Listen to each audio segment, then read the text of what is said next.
വിശേഷിച്ചാൽ നിലക്കടലകളുടെ മേള.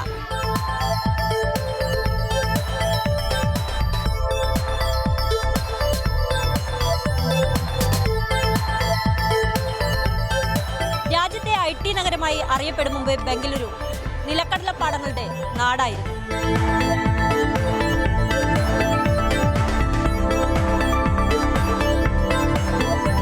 സ്റ്റിൽ ആൾക്കാർ ഇത് കാണാനും ഇത്രയും ഷോപ്പിംഗ് മോൾസും ഇത്രയും ഒരു പബ് കൾച്ചറും ഉള്ള ഒരു നഗരത്തിൽ ഇപ്പോഴും ഇങ്ങനത്തെ ഒരു കാര്യങ്ങൾ അല്ലെങ്കിൽ ആൾക്കാർ വളരെ ഇഷ്ടപ്പെടുന്നുള്ളതിൻ്റെയാണ് ഇത്രയും തിരക്ക് ഈ റോഡിൽ അനുഭവപ്പെടാനും കാരണം.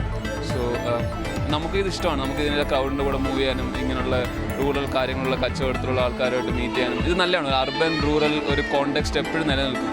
Still this city have that kind of culture. Our garden city of full concept still life ഉണ്ടായിരുന്നു.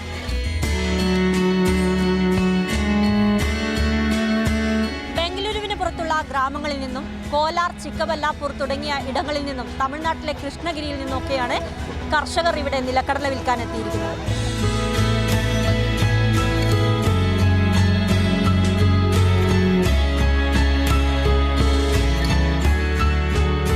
മഴ കുറഞ്ഞതിനാൽ ഇത്തവണ ഉൽപാദനം വളരെ കുറവാണ്. അതുകൊണ്ട് തന്നെ വിലയും കൂടുതലാണ്. தேர் 4000 3000 போட்டு வாங்கின்னு வந்து வறுத்து வியாபாரம் பண்ணுறாங்க. ஏதோ சேருக்கு ₹1 ₹2 இந்த தோக்கங்கட்டு மழை பயணியில் எல்லாம் இங்கே ரோடு மேலே படுத்துன்னு வியாபாரம் செய்யணும்.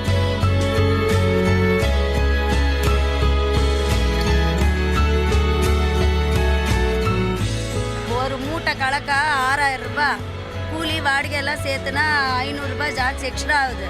அங்கேருந்து எட்டுனது வெயிலில் உக்காந்துக்கிறோங்க, கலக்கா சாப்பிடல. பொரி, மிச்சரு, போண்டா, வடை, பஜ்ஜி அதுக்கெல்லாம் மனசார கொடுத்துட்டு என்ஜாய் பண்ணிட்டு போகிறாங்க. நாங்கள் பசவண்ணா குடிக்கு வந்துட்டு கலக்கா பறிச்சு வந்தால் கலக்கா வாங்கலை.